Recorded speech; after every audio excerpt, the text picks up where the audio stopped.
बात करने वाले हैं टैली में कुछ कन्वर्सेशन कीज़ के बारे में और कुछ स्क्रीन एरियाज़ के बारे में। तो टैली में फर्स्ट यूनिट में हम देखेंगे mouse and keyword conversation and keys combination, ठीक है। और दूसरा देखेंगे हम switching between screen areas and quitting Tally. तो सबसे पहले मैं आपको बताना देता हूँ कि माउस और कीबोर्ड के कन्वर्सेशन एंड कीज़ से और कॉम्बिनेशन से आप टैली में कुछ शॉर्टकट कीज़ लगा सकते हो। जैसा कि अभी मैं टैली ओपन कर लेता हूँ। तो टैली ओपन करने के बाद यहाँ पर मैंने टैली ओपन कर लिया। तो ये माउस के द्वारा मैं टैली को ओपन कर ले रहा हूँ। ज़्यादातर इसमें कीबोर्ड कीज़ का यूज़ होता है और कॉम्बिनेशन कीज़ का यूज़ होता है। तो सबसे पहले हम इसमें एस्केप बटन का यूज़ करेंगे, जिसके द्वारा हम इसमें बैक जा सकते हैं। एस्केप बटन कुछ ऐसा आपको दिखाई देगा। तो यहाँ पर मैं एस्केप बटन आपको दिखा देता हूँ, कुछ ऐसा दिखने वाला है हमें। तो एस्केप बटन, ये एस्केप बटन होता है, कीबोर्ड में मिलता है ये। इसके द्वारा आप बैक जा सकते हैं। बैक जाने के लिए होता है टैली के अंदर, ठीक है। उसके बाद यहाँ पर हमें मिलेगा एक इंटर बटन।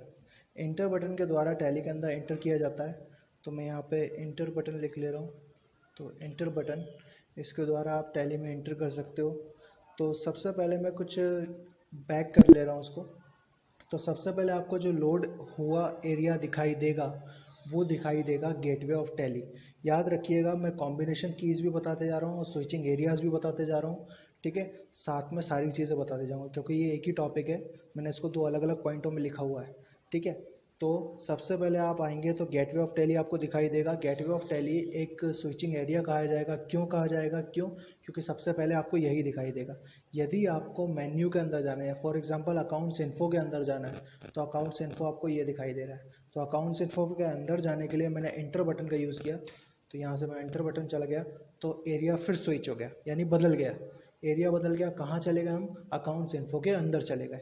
तो इसको बोलते हैं स्विच करना एरिया को, ठीक है। यदि आप लेज़र बनाना चाहते हैं तो फिर मैं लेज़र पे जाके एंटर करूँगा। तो यहाँ पे लेज़र पे जाके एंटर हो जाएगा और यहाँ से मैं एक फॉर्म हो जाएगा, यानी एक फॉर्म खुल जाएगा। लेज़र क्रिएशन नाम का फॉर्म खुल जाएगा। जैसे ये है, लेज़र क्रिएशन नाम का फॉर्म खुल गया।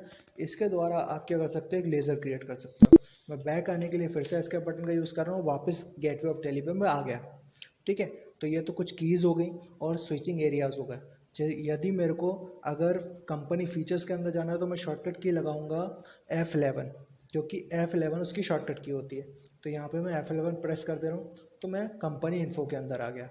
और यदि मैं शॉर्टकट की से ही अकाउंटिंग फीचर्स के अंदर जाना चाहता हूँ तो फिर मैं F1 प्रेस करूँगा।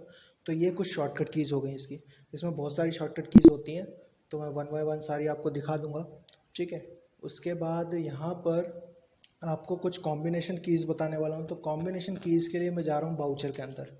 तो बाउचर के अंदर मैं एक कॉम्बिनेशन की लगा रहा हूँ। तो सबसे पहले मैं देख लेता हूँ फीचर ऑन है कि नहीं है। तो यहाँ पे मैं एक फ़ीचर ऑन कर लेता हूँ, इनेबल परचेस ऑर्डर प्रोसेसिंग। तो इसको मैं यस कर ले रहा हूँ ताकि ये कॉम्बिनेशन कीज़ पे लगे, ठीक है।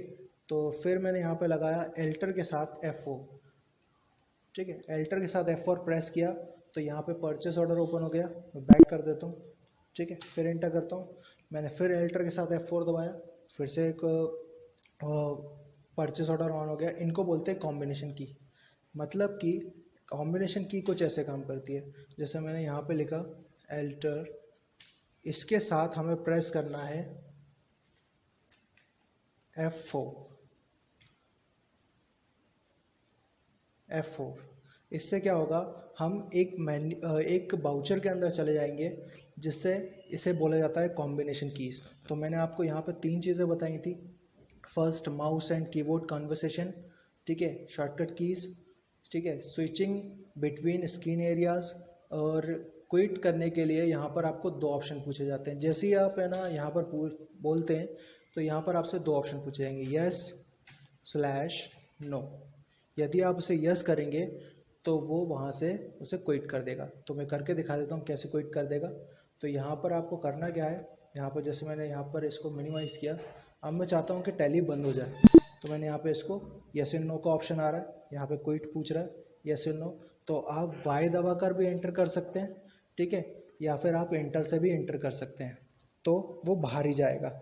यदि आप बैक कर देंगे तो वो तब भी बाहर जाएगा, ठीक है। तो सिंपली इन्हें बोला जाता है क्विट करना। तो क्विट करने के लिए यहाँ पर एक और ऑप्शन हो गया, जैसे आप टैली को ही क्विट करना है, आपका लास्ट ऑप्शन था कि टैली को ही क्विट करना है, तो यहाँ पर क्विट करने के लिए यस एंड नो दो ऑप्शन पूछे गए। अगर मैं एंटर प्रेस करता हूँ तब भी क्विट हो जाएगी, अगर मैं बैक प्रेस करूँगा तो बैक में वापस चला जाऊँगा, गेटवे ऑफ टैली पे लोड हो जाएगा, ठीक है। लेकिन यदि मैं अगर इंटर प्रेस करता हूँ या फिर वाई प्रेस करता हूँ तो यहाँ से टैली क्विट हो जाएगी, यानी कि बंद हो गई। तो यहाँ से ये टैली बंद हो गई है। तो स्विच करना एरियाज़ को मैंने आपको बता दिया है, फिर भी मैं आपको एक बार रिमाइंड करवा देता हूँ। तो सबसे पहले हमने देखा यहाँ पर माउस एंड कीबोर्ड कन्वर्सेशन। तो याद रखिएगा माउस का यूज़ कई जगहों पर होगा, कई जगहों पर नहीं होगा, लेकिन ज़्यादातर बेटर होगा आप कीबोर्ड से कन्वर्सेशन करें। उसके बाद मैंने कुछ शॉर्टकट कीज़ बताई हैं आपको, ठीक है, और फिर कुछ कॉम्बिनेशंस बताए हैं, ठीक है। उसके बाद स्विचिंग बिटवीन एरियाज़, यानी कि हमने स्विच करके देखा, पहले हम गेटवे ऑफ टैली पे गए, हम फिर उसके बाद कंपनी इन्फो पे गए, ठीक है। उसके बाद हमने क्विट करके देखा टैली को, और ये कुछ मैंने आपको शॉर्टकट कीज़ बताई हैं, जैसे कि एस्केप बटन का यूज़ होता है, एंटर बटन का यूज़ होता है, एरो कीज़ का यूज़ होता है, ठीक है। अल्टर 4 F4 कॉम्बिनेशन की होती है, ठीक है। यस एंड नो आपसे दो ऑप्शन पूछे जाते हैं, अगर आप वाई प्रेस करेंगे तब भी यस होगा, अगर आप एन प्रेस करेंगे तो नो हो जाएगा, अगर आप इंटर प्रेस करते हैं तब भी यस होगा, और यदि आप बैक प्रेस करते हैं यानी एस्केप बटन प्रेस करते हैं तो वो नो होगा, ठीक है। आज की क्लास में इतना इतना ही, नेक्स्ट क्लास में अपन आगे देखेंगे, ठीक है। इस वीडियो में हम बात